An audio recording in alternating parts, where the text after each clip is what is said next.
This is Surfing the Time Capsule on Outrageous History.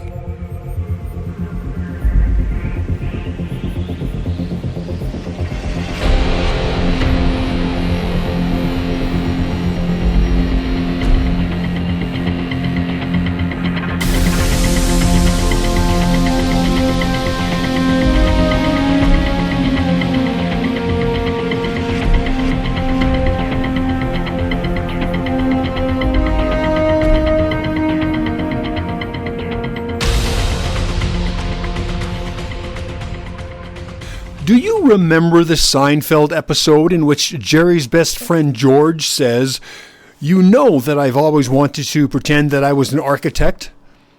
Well, in my younger days, so did I. Well, I actually wanted to be an architect, not just pretend to be one, but maybe like George, I didn't have the capability to be one. Or, as I prefer to put it, life got in the way. But that doesn't mean I can't wishfully think about being the next Frank Gehry or Norman Foster. Heck, even Barack Obama once admitted he wanted to be an architect when he was younger. On the other hand, based on a couple of books I've read recently about the messed up lives of several well-known architects, maybe I'll go the George Costanza route and opt for telling fictitious stories about how I designed the Guggenheim edition in New York. That way, I can retain my sanity and avoid becoming a train wreck. Which brings me to today's edition of Surfing the Time Capsule, in which we'll take a look at some of those brilliant, but sometimes flaky, and maybe even disturbing creators of human habitation, the architects. And what, you may ask, led me to this particular topic? Well, I came across an article in the online magazine Medium, written by Demetrius Lynch Jr., an architect from California. In the article, headlined "The Strange Case of an Architect," Lynch writes, "Have you ever wondered what it's like to be an architect? It can be strange, to say the least. The life of an architect can be a bit Jekyll and Hyde, different in character from one situation to the next, living a life of duality, haunted by two identities, two perceptions." Well, that's a pretty strong statement. Why would that be? Two identities, two perceptions? Why an architect? I tried to contact Lynch, but haven't received any kind of response. But based on articles written by other architects, I'm making the assumption Lynch meant that architects are somewhat envied because they're considered designers or even artists who create structures that are so prominent in our everyday lives. The duality comes in because the role of artist often takes a back seat to the role of project manager, who is subject to the demands of the client and everyone else involved in this project. Does this duality factor have a detrimental effect on those who've chosen this profession? There are numerous examples that could lead one to believe this. Demetrius, if you're out there, maybe you could clarify. Contact me. In the meantime, I thought back on a couple of books I've read over the past year about architects. The first book is by Paul Hendrickson, senior lecturer at the University of Pennsylvania and author of the book Plagued by Fire: The Dreams and Furies of Frank Lloyd Wright. It's quite a unique, non-linear biography which extensively examines many aspects of FLW's outrageous life and much admired portfolio. The other book is called Bold Ventures: 13 Tales of Architectural Tragedy, by a young Belgian author and poet named Charlotte Vandenbroek. It's also an unusual book, describing the author's search for buildings around the world whose designers committed suicide or were rumored to have done so. While explaining the tragic stories behind these unfortunate architects, most of which seem to have fallen under the curse of duality, Vandenbroek tosses in tidbits of her own life for an unusual mixture of history and self-examination. So let's hear about these tortured unfortunates.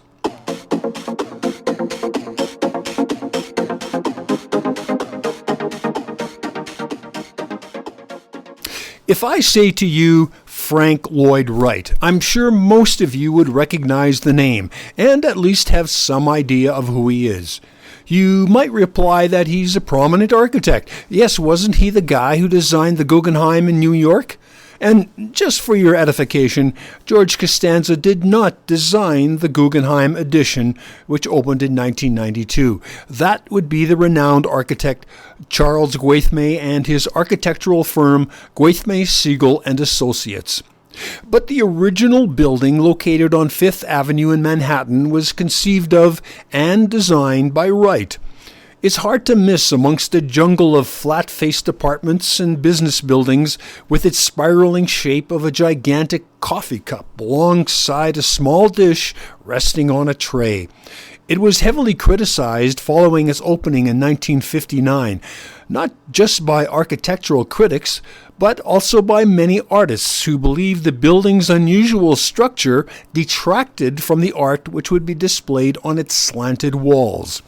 One critic said it was less a museum than it is a monument to Frank Lloyd Wright. He was accused of designing the Guggenheim to bolster his ego, but that is how, for the most part, he lived his life, in a haze of arrogance. But then that was the nature of the architect and the man. Despite his celebrity, Wright did not lead a life of tranquility. It was anything but. His troubled personal life began early when, at age 21, he married 18-year-old Catherine Lee Tobin in the year 1889. Before he knew it, the couple had 6 children. Wright readily admitted that although he designed brilliant residences for families, he himself was no family man. And by 1909, he had deserted his family to live with the wife of a client. Her name was Mama Cheney, and she had 2 children of her own. There are also hints in the numerous books and articles about Wright that he engaged in various other illicit affairs during this and other periods. The scandalous couple soon moved to Wright's native Wisconsin, where he built the soon-to-be famous and soon-to-be infamous prairie-style house which he named Taliesin, a Welsh term for shining brow, since the building was constructed into the crest of a hill. Widespread disapproval descended upon them by the locals, a vicious media, and even FLW's own relatives. But during the next 3 years in which Wright and Mama lived in this very special building, the couple managed to weather all of the denunciations, and Wright's career actually began a bit of an upswing. The optimism, however, was cruelly ravaged when a deranged employee at Taliesin went on a murderous rampage with an axe, murdering Mama, her 2 young children, and several other employees before setting the building on fire and burning it to the ground. The tragedy was unthinkable and exploited by the local press. But not to worry. After laying Mama to rest in an unmarked grave, Wright vowed to rebuild Taliesin, and rebuild it he did. That was only the start of his tumultuous career and life, in which he took on 3 wives, 2 of whom were married to someone else at the time he met them. A second fire destroyed Wright's residential quarters at his reconstructed Taliesin.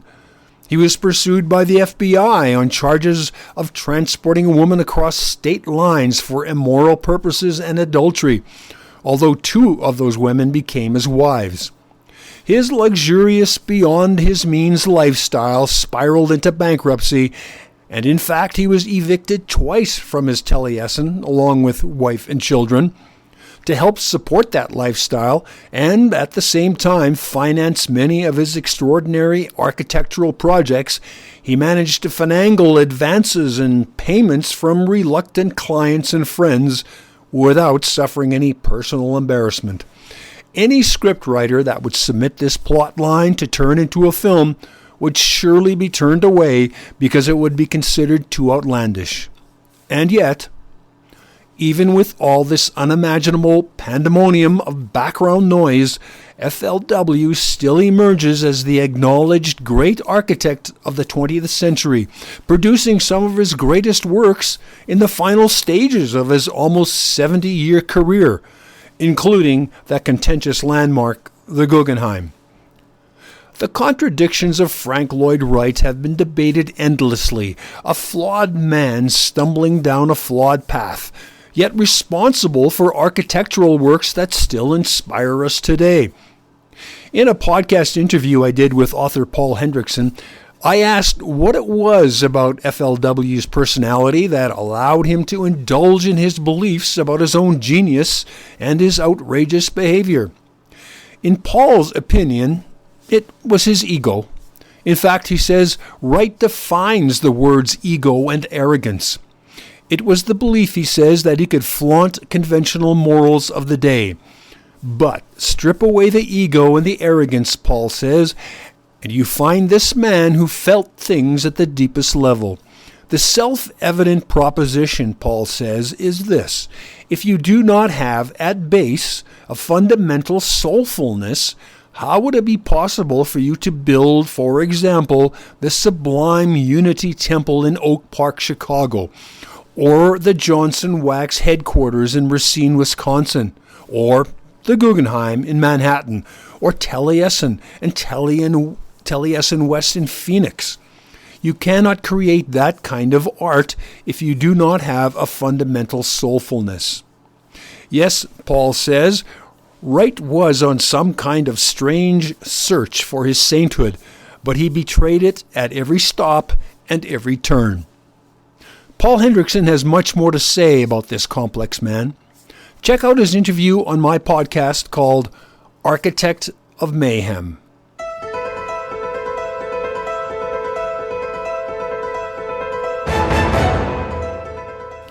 Opera and Vienna.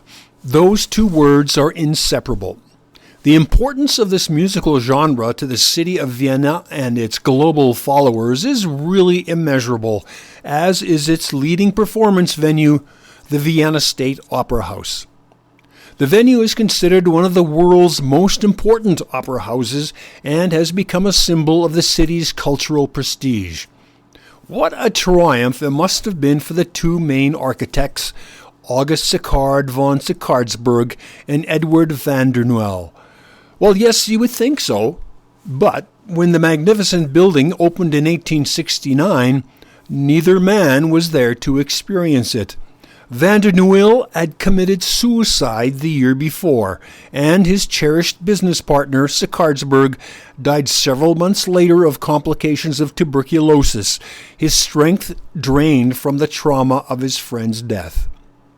As for an architectural triumph, both men had been crushed by the stinging criticism of the newspapers of the day, which derided, denigrated, and belittled almost every aspect of the building. If you've ever had a chance to view the exterior and interior, you would be hard-pressed to understand how that criticism could be valid. Well, it's been argued that the derogatory views originated from critics whose noses were out of joint, not because of any real faults with the building or the two architects, but because they had been chosen over competing neoclassical architect Theophil Hansen. While I couldn't find any evidence myself of that particular claim, author Charlotte Vandenbroek says her research shows that by the end of the first decade of the 20th century, the very same newspapers that trashed Sicardsburg and van der Nuyl's State Opera House design sang its praises. For the two devoted friends, it was too late. Both had been buried.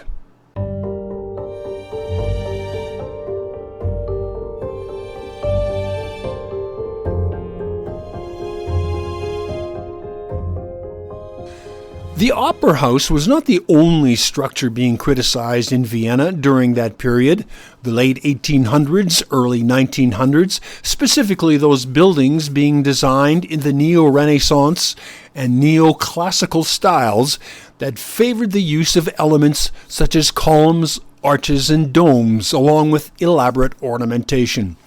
One of the leading architects of the time and a pioneer of modernism in architecture, Adolf Loos, in his 1908 essay, Ornament and Crime, claimed that, and I quote, ornament is no longer a natural product of our culture, so that it is a phenomenon either of backwardness or degeneration.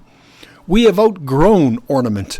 We have fought our way through to freedom from ornament. And on it goes throughout the essay. Loos, who was born in Austria-Hungary, now Czechia, developed this philosophy during a 3-year stay in the United States, where he was inspired by the preeminent American architect Louis Sullivan, known as the father of modernism and the father of skyscrapers. But we'll get to him later. Both architects subscribe to the motto of form follows function. Loos embraced that to the extreme by producing cube-like structures that looked like building blocks, devoid of any kind of trim. While Loos became one of the most influential architects of his day and the following years, he also had his issues. After his sculptor stonemason father died when Adolf was 9 years of age, the son declined to follow in his footsteps, much to the disappointment of his domineering mother. Adolf enrolled in several technical colleges as well as spending a year in the Austrian military. He would appear to have disappointed his mother once again when he contracted syphilis while in a brothel with his godfather at age 21. That apparently was enough for her to disown him. That's when he headed to the United States, gaining hands-on experience in construction and observing American architecture.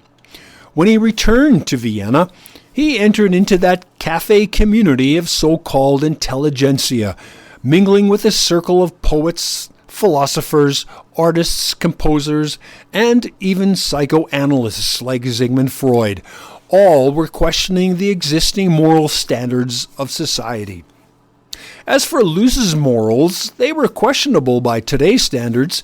He married 3 times, each marriage to a younger woman, including the final marriage when he was 60 years of age and his wife 24 years old. All ended in divorce. However, he did manage to stretch out a long-term relationship with a mistress during that time. And he managed to complicate his life through his friendship with Theodor Beer, a medical physiologist, and on top of that, an accused child pornographer. As a devoted friend, Loos tried to help Beer by removing pornographic evidence from his apartment. Beer later committed suicide, but Adolf's evidence tampering came back to haunt him when he himself was also charged with pedophilia. His trial resulted in a partial guilty verdict, but Christopher Long, professor of architecture at the University of Texas, suggests in his book Adolf Loos on Trial that for those involved, the trial had a greater significance than Loos's guilt. Rather, it was an ideological clash between Vienna's avant-garde movement and the old conservative guard. For Loos, the significance may have escaped him somewhat, since not only had he become deaf and was battling cancer, but dementia had been closing in on him. His death came in 1933 after suffering a stroke. No doubt Loos had a major reputation for being highly eccentric and very vehement in his austere, non-ornamental principles, but his legacy can't be argued. His beliefs about architectural complexity are still studied today, and his body lies in Vienna's central cemetery among the prominent artists and musicians with whom he associated.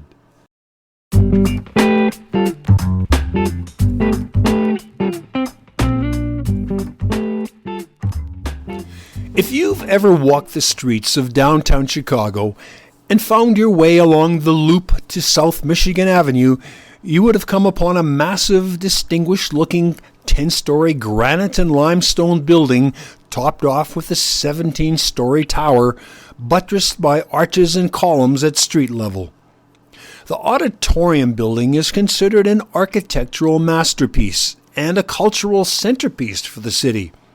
Completed in 1889, it was the biggest, heaviest, and most costly building ever built.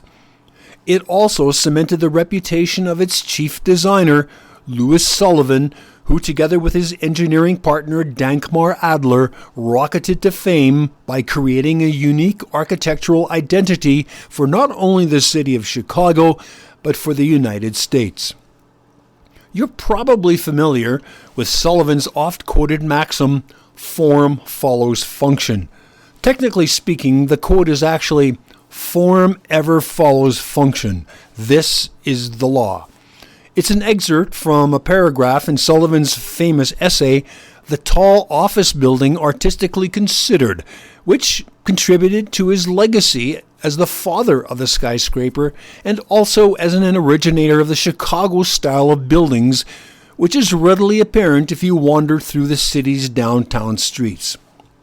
Sullivan began to study architecture at age 16 at the Massachusetts Institute of Technology in his hometown of Boston, but also spent a year at the École des Beaux-Arts in Paris before joining together with Adler to build a series of highly regarded buildings throughout the Midwest and even New York. A young Frank Lloyd Wright spent 5 years as a protege of Sullivan's. Wright praised his mentor as one of the world's greatest architects, even though Wright eventually got the boot from Sullivan's company because he was moonlighting. It would be some 7 years before the two of them would slowly reconcile, somewhere around the year 1900. Over the next 20 years or so, as Wright's career soared and dipped, but mostly soared, Sullivan's career and personal life deteriorated, despite his prominent reputation. Having been responsible for so many of the skyscrapers dotting the Midwestern and Eastern states, his career may have peaked when he astonished everyone with his wondrous design of the transportation building at the World Columbia Exposition in Chicago in 1893. The entrance, or so-called Golden Doorway, was considered a genius of design and beauty. You should Google it. But again, here we have an architectural genius that could not manage his own life. By the early 1900s, his major works behind him, Sullivan relied on designing a series of small buildings, mostly banks, in small Midwestern cities and towns. As humble as these buildings were, he still poured his soul and heart into their designs. They've been labeled as Sullivan's jewel boxes, and they mostly still stand in their original locations. But by the 1920s, even these commissions withered. By now, Sullivan had sunk into alcoholism and could barely pay his rent. He had divorced and had to sell his house to pay off debts. Living alone in a room in a boarding house in South Chicago, he had contacted his old colleague, Frank Lloyd Wright, who kicked in with some financial help. And finally, in Sullivan's last painful few days, suffering from heart problems, Wright was there to comfort him before he died in his sleep. The year was 1924. Sullivan was aged 68 years.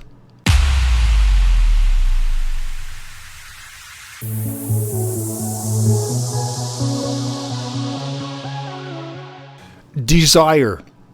Giving in to desire can get you into trouble. What is it about desire? Well, desire has more title pull than mere need. Need is so many bananas. Need is a ham sandwich. But desire is insatiable, and you can never know what it is. All right, I admit it. I could never make that up. Who did, though? That would be Louis Kahn, another influential architect of the mid-20th century. Kahn is responsible for such masterful works as the National Assembly Building of Bangladesh in the capital of Dhaka, the Kimball Art Museum in Fort Worth, the Yale Art Gallery, and the Salk Institute in California. Lately, however, Kahn has also received attention from a startling documentary produced and directed by none other than his son Nathaniel Call. The film, called My Architect, and released in 2003, is based on Nathaniel's attempt to unscramble his father's complicated life. It was a profound challenge for Nathaniel, since he happens to be the son of one of several of his father's mistresses. Louis Kahn died in 1974 with a distinguished reputation as a modernist, designing buildings on a grand scale, but his personal life remained clouded. For Nathaniel, his father's death held two shocking revelations when he read about it in the New York Times at age 11. First, that Louis had died of a heart attack in a washroom at New York's Penn Station, but was not identified for 3 days because he had scratched out his address and contact information in his passport. And secondly, Nathaniel saw that he, his mother, and his second daughter and her mother were not even listed in the newspaper report as survivors. Only Louis's wife Esther and a second daughter were mentioned. Louis Kahn was born in Estonia, but his family moved to Philadelphia when he was 5 years old. He didn't do particularly well in school, but did win a college scholarship to study architecture at the University of Pennsylvania. He married Esther in 1930 and remained married to her for decades, while at the same time maintaining those other long-term relationships. He was a bit of a late bloomer when it came to being noticed in the world of architecture, leaning on his wife's income for some 20 years before opening his own office at age 50.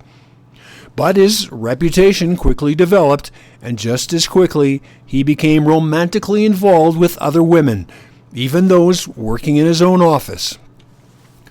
Louis's relationship with Anne Ting, an architect and colleague, produced a daughter, and his relationship with Harriet Pattison, a landscape architect, again in Kahn's office, produced Nathaniel.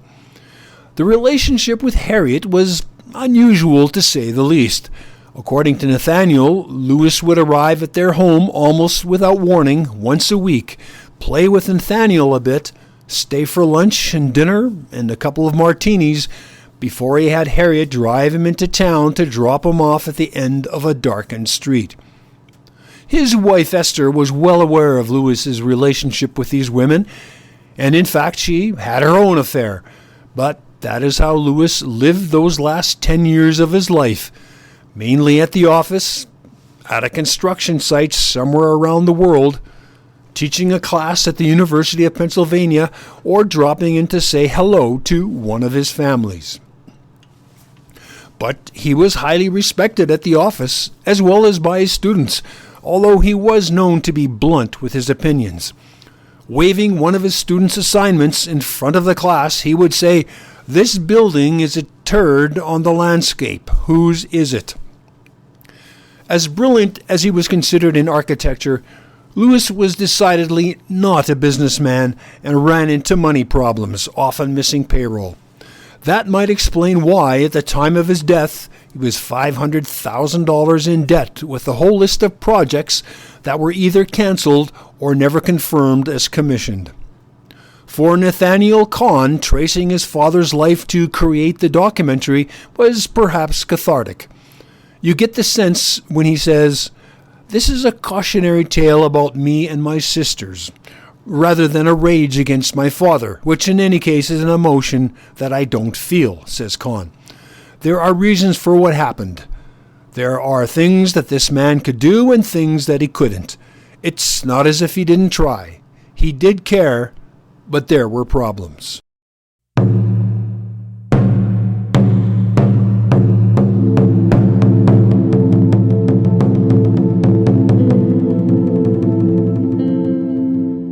Architectural concepts, as conceived by architects, it seems have always undergone existential changes, creating conflicts between architects, groups of architects, their clients, city planners, and us ordinary citizens, most of whom do not think in terms of concepts.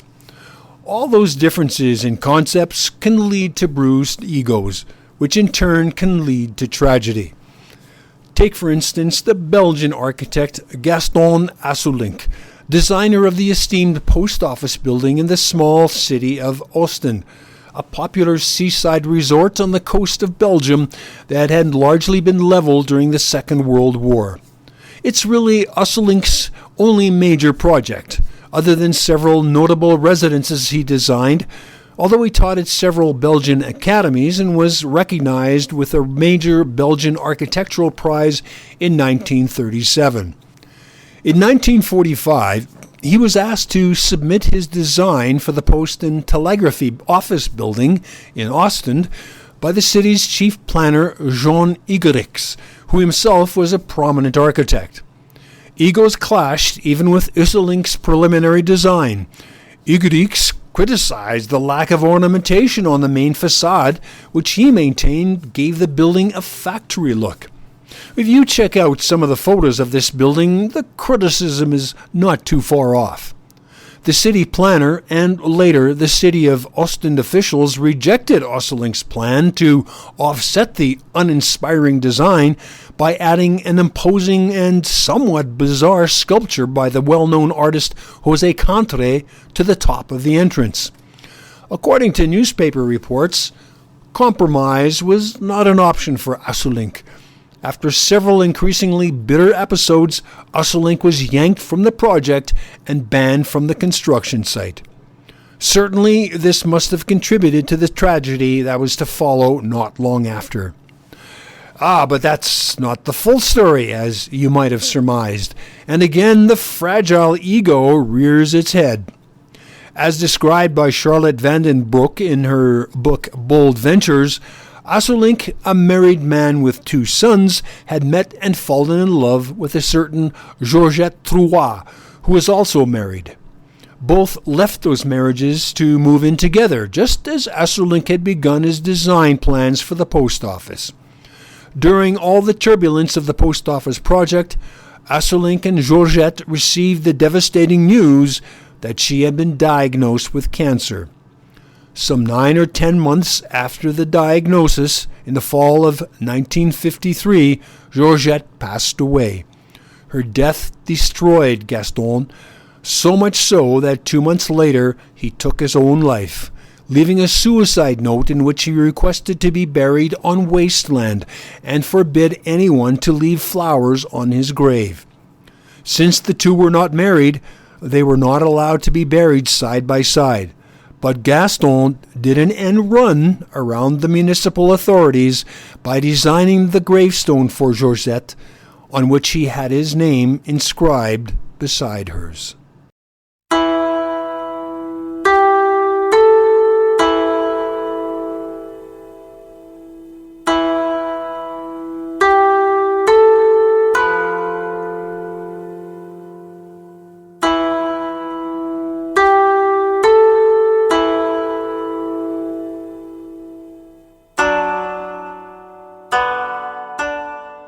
I do not know if we have awarded this degree to a madman or to a genius.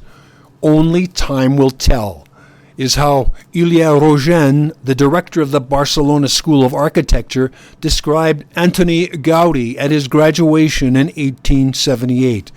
Gaudi had not exactly been an exceptional or consistent student, but had shown flashes of brilliance and originality. He explained much of his inspiration for design originated from his continual observation of nature, and that his ability to incorporate elements of nature into practical architectural forms came from the lessons he had learned from his father, who was a coppersmith. It wasn't long before clients came his way. The same year Gaudi graduated, he was hired to design a display case for a Barcelona glove store, which was considered worthy of being displayed at the Paris World Fair.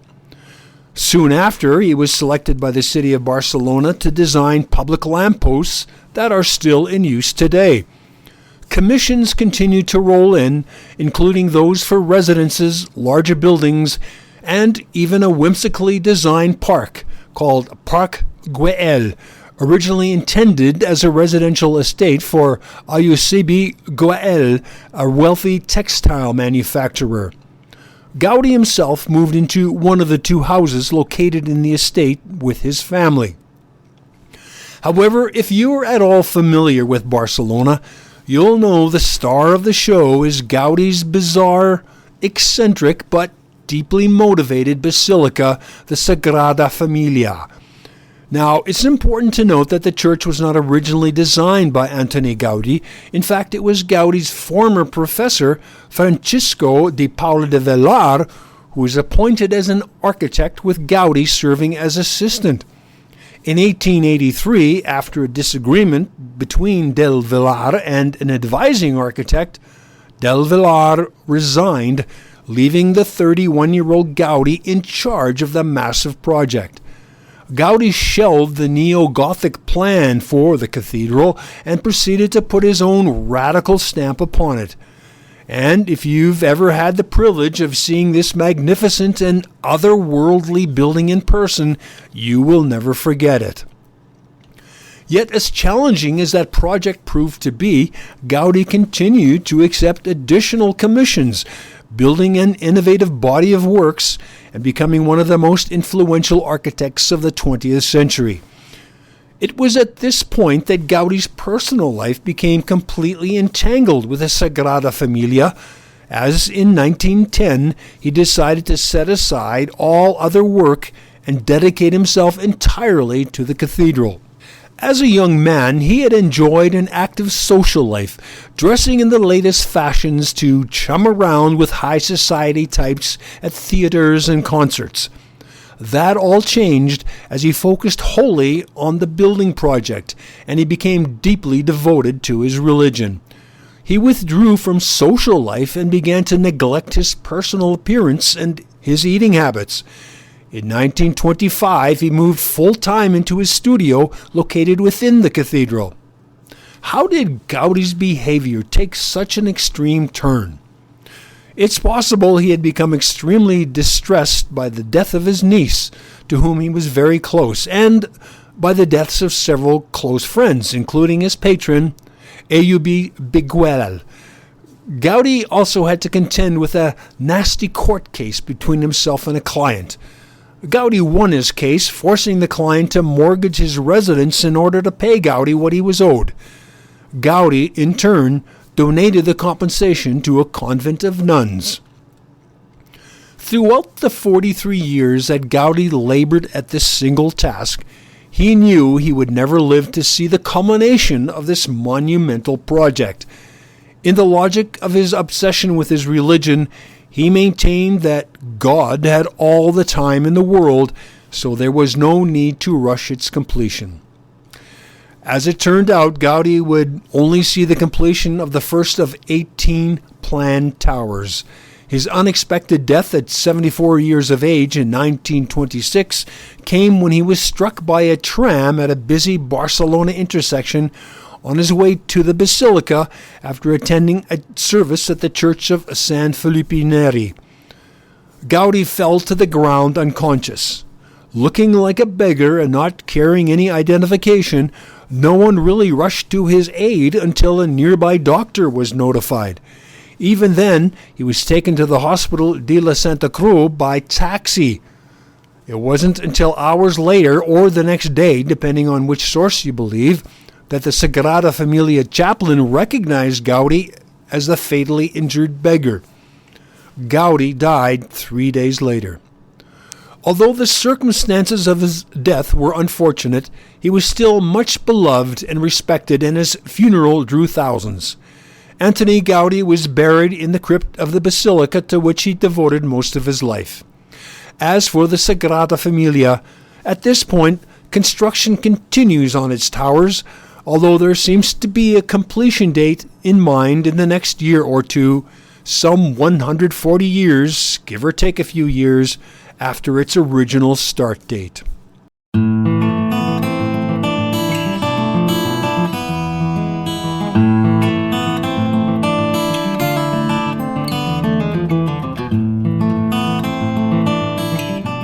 Again, we are witness to that inner turmoil which has seemed to inflict so many of these design geniuses.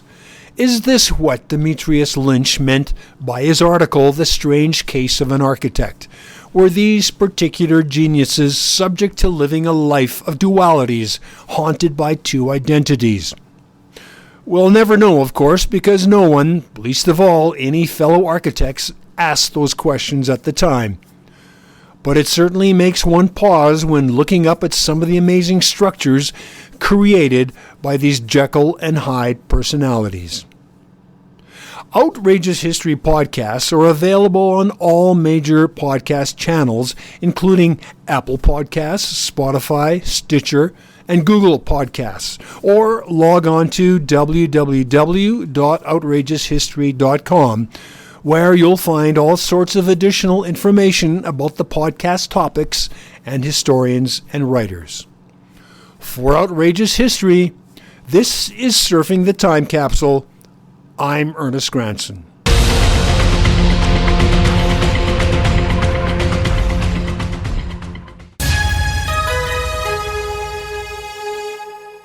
Outrageous History is produced by Northern Flicker Media.